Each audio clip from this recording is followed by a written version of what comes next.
उत्तराखंड सरकार ने गुरुवार को वित्त वर्ष 2025-26 के लिए 1 लाख करोड़ रुपए से ज्यादा का बजट पेश किया। वित्त मंत्री प्रेमचंद अग्रवाल ने उत्तराखंड विधानसभा सत्र के तीसरे दिन वित्तीय वर्ष 2025-26 का बजट पेश किया। बजट का मुख्य फोकस प्रदेश की आर्थिक दिशा और आत्मनिर्भर उत्तराखंड बनाने पर है। बजट के प्राथमिक क्षेत्र कई क्षेत्रों को प्रमुखता से साधने की कोशिश की गई है।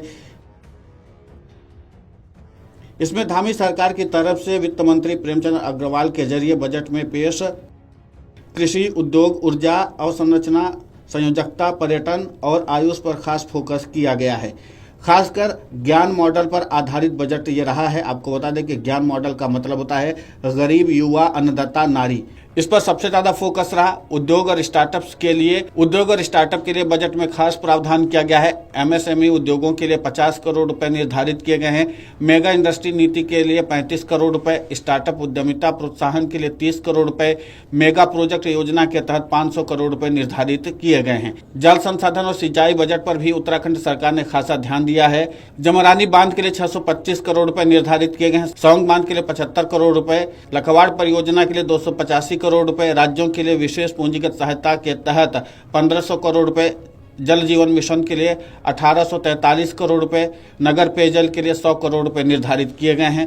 वहीं सड़क परिवहन और अवसंरचना बजट पर भी सरकार ने खासा ध्यान दिया है। 220 किलोमीटर की नई सड़कों का निर्माण करना है। 1000 किलोमीटर सड़कों का पुनर्निर्माण किया जाएगा। 1550 किलोमीटर मार्ग नवीनीकरण किए जाएंगे।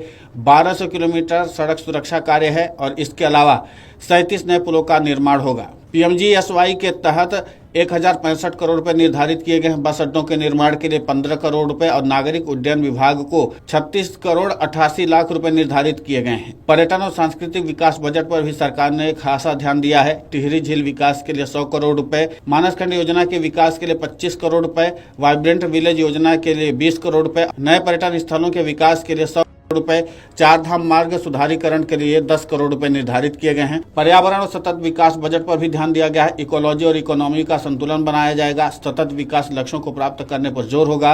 स्वच्छ पर्यावरण और प्राकृतिक संसाधनों का संरक्षण किया जाएगा। कैंपा योजना के तहत 395 करोड़ रुपए निर्धारित किए गए हैं। जलवायु परिवर्तन शमन के लिए 60 करोड़ रुपए, स्प्रिंग एंड रिवर रेजुविनेशन प्राधिकरण सारा के लिए 125 करोड़ रुपए, सार्वजनिक वनों के सृजन हेतु 10 करोड़ रुपए, सामाजिक सुरक्षा और जन कल्याण के लिए भी बजट में खासा ध्यान दिया गया। सामाजिक सुरक्षा योजनाओं के लिए 18 से 11 करोड़ रुपए निर्धारित किए गए हैं। विभिन्न परियोजनाओं में सब्सिडी के लिए 918 करोड़ रुपए और अन्नपूर्ति योजना के लिए 600 करोड़ रुपए। प्रधानमंत्री आवास योजना शहरी के लिए 54.12 करोड़ रुपए निर्धारित किए गए हैं। ईडब्ल्यूएस आवास अनुदान के लिए 25 करोड़ रुपए, निर्धन परिवारों के लिए रसोई गैस पर अनुदान 55 करोड़ रुपए, परिवहन निगम बसों में फ्री की यात्रा के लिए 40 करोड़ रुपए, राज्य खाद्यान्न योजना के लिए 10 करोड़ रुपए निर्धारित किए गए हैं।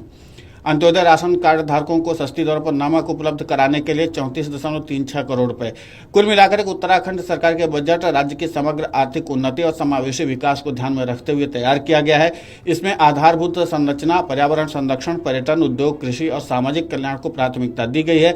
सरकार आत्मनिर्भर उत्तराखंड की दिशा में निरंतर प्रयासरत है। अब सरकार ये बताने की कोशिश करे कि वो जिस तरीके से काम कर रही उसमें उत्तराखंड की अपनी आत्मनिर्भरता बढ़ेगी। देखना दिलचस्प होगा कि जो सरकार 2025-26 के बजट पेश की है उससे उत्तराखंड का विकास कितना होता है। Video desk अमरउजाला.com। अमर उजाला जीवांजलि के सारथी की मदद लें और महाकुंभ में स्नान जरूर करें। अमर उजाला जीवांजलि के सारथी की मदद लें और महाकुंभ में स्नान जरूर करें। अमर उजाला जीवांजलि के सारथी की मदद लें और महाकुंभ में स्नान जरूर करें।